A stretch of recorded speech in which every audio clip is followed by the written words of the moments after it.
On en parlait il y a quelques instants avant la publicité de cette affaire Liana qui choque la France et les Français à juste titre. Alors c'est vrai que le pouvoir politique n'hésite pas à cibler clairement la justice. Est-ce qu'on peut vraiment leur en vouloir, Mathieu Hauck? Parce que on voit que de plus en plus, on en parlait, il y a une défiance, mais enfin, il y a de plus en plus de loupés. Alors là, on discutait justement sur le manque de moyens. Alors c'est vrai que le budget de la justice a augmenté. Il est passé de 6,9 milliards à l'arrivée d'Emmanuel Macron en 2017 à 10 milliards et demi environ en 2025. Sauf que quand vous comparez avec les effectifs de la justice à la moyenne de l'Union européenne, mais on est totalement, pardonnez-moi cette expression, aux fraises. Hein. Oui, en effet, vous avez raison sur la question des moyens. Le président de la République s'était engagé à doubler le budget de la justice en 2017, ce qu'il a quasiment fait avec les chiffres que vous avez indiqués. Mais en revanche, en 2025, les dépenses par habitant en France sur la justice, c'est 77 euros par habitant, lorsque en Allemagne, c'est 136 euros, ou aux Pays-Bas, c'est quasiment un peu moins de 200 euros. Et je crois qu'en Suisse, c'est encore plus important. Donc il y a effectivement une question de moyens, mais le problème étant que la question de moyens ne justifie pas tout.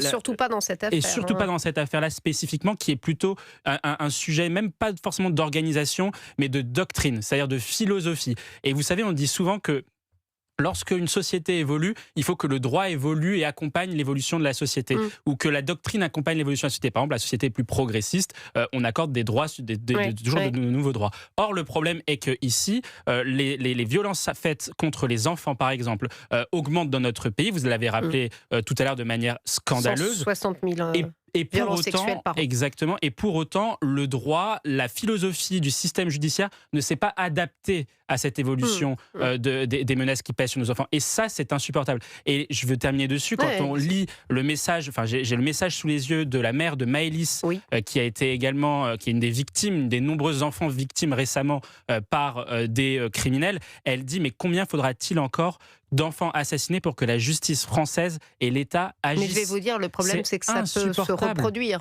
Je ne vois pas comment, là, on peut... Mais le problème, c'est qu'il faut, encore une fois, faire changer le logiciel. Il faut véritablement changer le logiciel. Le premier point à faire, c'est effectivement de donner des moyens supplémentaires, mais le deuxième point, c'est véritablement de changer le logiciel, par exemple, en demandant et en réduisant d'une certaine façon la liberté de prononcer des peines des juges, en rapprochant de plus en plus la peine encourue pour un délit ou un crime de la peine qui est réellement exécutée. Sur une affaire, par exemple, de viol, vous avez, et je terminerai dessus, mais vous avez la peine encourue sans circonstance aggravante, c'est 20 ans de réclusion en prison. Le problème est que la peine prononcée par un juge avant la réaménagement de peine, c'est 12 ans. Donc vous avez déjà un écart de 8 ans. Et la peine réellement effectuée par un violeur, en moyenne, c'est 7 à 8 ans. Mon cher Mathieu, vous parlez des peines, mais encore faudrait-il qu'il y ait eu transmission. Là, la procédure n'y était même pas. Même, je vais vous dire, ce Jérôme B avait été repéré en 2020, viré, licencié de l'Éducation nationale pour un comportement pour le moins inapproprié avec une lycéenne. Il n'y avait pas eu d'article 40, alors que normalement c'est une obligation de transmettre. Et vous êtes jeune sur ce plateau, d'ailleurs moi aussi pour l'avoir vécu, mais enfin je vous rappelle quand même, avant c'était, là il est encore présumé innocent bien évidemment cet homme, mais enfin avant c'était la peine de mort pour ce genre d'affaires. Aujourd'hui, il va certainement... Si cette affaire est avérée, qu'il est condamné, il aura une peine très sévère, j'imagine, avec une peine incompressible. Enfin, peut-être qu'un jour, il pourra sortir, Elliot Maman, ça aussi. Oui, absolument. Et d'ailleurs, ça rappelle que évidemment que la seule victime dans cette affaire est Liana, mais il faut aussi se rendre compte de l'effet collatéral que ce type d'affaires absolument dévastateur a sur nos sociétés. C'est-à-dire qu'il y a une érosion complète de la confiance interpersonnelle, de la confiance sociale, si vous voulez. Et on se retrouve, ce qui est dramatique, et je fais un peu lien également avec le scandale dans le périscolaire, c'est que l'on entend des récits qui, en effet, semblent extrêmement suspects dans la relation, par exemple, que le suspect présumé entretenait avec les jeunes filles que sa fille à lui fréquentait, donc les amis de ses filles, pardonnez-moi. Cet homme. Exactement. En plus, Et ce qui est absolument dramatique, c'est que c'est aussi très sain d'avoir en tant qu'enfant des relations privilégiées avec des adultes qui ne sont pas de notre cercle familial. Pour autant, à l'instant, chaque parent de France se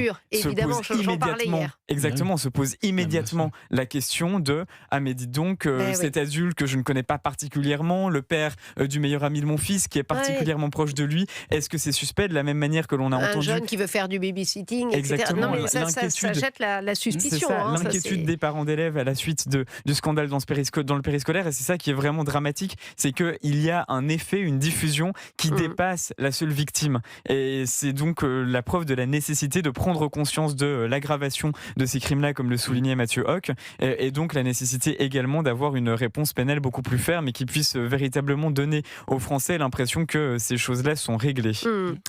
Messieurs, il reste quelques petites minutes, 4 minutes. Vous l'avez peut-être connue un peu moins que moi, puisque vous êtes très très jeunes tous les deux. Elle fut le pilier indéfectible de son mari, l'ancien président Jacques Chirac, tout en affirmant évidemment sa propre liberté, son indépendance, en devenant elle-même une élue de la République. Bernadette Chirac s'en est allée. Elle est décédée hier soir à l'âge de 93 ans.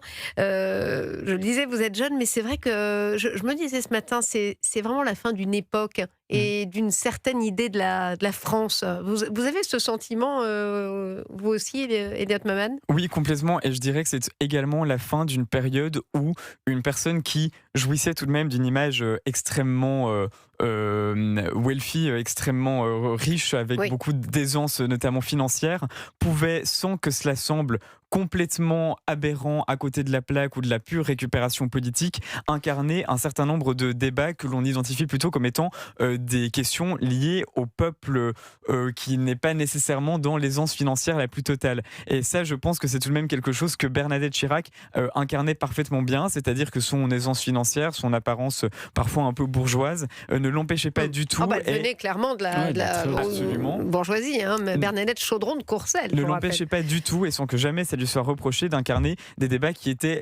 concernaient, qui avaient une résonance directe dans le quotidien des Français. Et ça, c'est aussi quelque chose qui est triste des deux côtés, c'est-à-dire que je pense qu'on a perdu une élite qui était capable de comprendre ce que vivaient les Français. Aujourd'hui, la déconnexion est totale, mais de l'autre côté, il y a une polémique immédiate de la part du corps social, dès lors qu'un responsable politique qui est plus aisé qu'eux d'un point de vue financier se permet de se mettre en scène en leur sein. Et je pense que c'est vraiment un lien social qui s'est totalement distendu et qui, en effet, marque la fin d'une époque.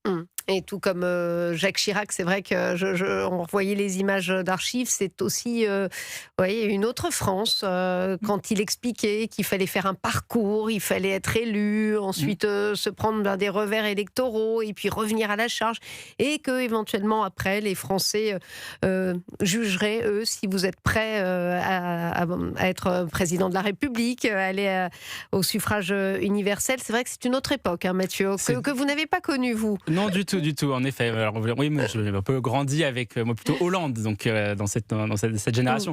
Mais c'est vrai qu'on peut dire qui est de la même génération, qui est d'ailleurs de la même région, corrézien. D'ailleurs, Bernadette Chirac était élue du Conseil général, donc l'instance du département de Corrèze, et c'est aussi une des dernières femmes, c'est la dernière femme de mémoire qui a été première dame, qui a été élue par le suffrage universel des Français, c'est quand même à souligner. Et effectivement, derrière cette disparition, j'y vois aussi une disparition d'une certaine idée de la France et d'une certaine classe et d'une élégance à la française. Et tout à l'heure, Elliot disait effectivement qu'on a du mal aujourd'hui, on peut avoir du mal parfois à estimer, en tout cas d'un point de vue français, à estimer les élites, parce qu'aussi une partie des élites n'accomplissent plus l'objectif de ce que sont et de ce que doivent être les élites, c'est-à-dire incarner le pays dans ce qu'il a de plus beau, parce que la France est quand même un des plus beaux pays du monde, et incarner une forme d'élégance et de tradition de la bourgeoisie française, ce qu'elle faisait parfaitement bien, je trouve. Et quand on a des élites qui n'incarnent plus et qui ne sont plus désirables, entre guillemets, forcément, elles sont beaucoup moins. Elliot Maman. Et d'ailleurs, vous disiez à l'instant que Jacques Chirac rappelait l'importance d'avoir un parcours, d'avoir un tracé, etc. Oui. Ce que l'on peut éventuellement estimer, et ce sera mon petit moment un tout petit peu trop innocent de la jeunesse, j'imagine, mais simplement, il y a une chose qui a changé et qui est peut-être bien dans notre époque, c'est que Bernadette Chirac, vous savez, avait fait les fiches de Jacques Chirac pour Sciences Po, auquel, en revanche, elle ne s'était plus présentée parce que, précisément, dans le parcours classique qui était écrit d'avance, il fallait plutôt que la femme aide son mari à accomplir ce qui était ses objectifs. Donc ça aussi, c'est à noter. Oui, c'est ça qui est assez étonnant dans son parcours. C'est vraiment la bonne épouse qui, peu à peu, au fil du temps, prend sa liberté, son envol, et puis devient elle-même élue de la République. En tout cas, c'est une grande dame qui nous a quittés hier soir. Et évidemment, on salue sa famille. On apporte toutes nos condoléances parce que c'est vrai que c'est la fin de toute une époque.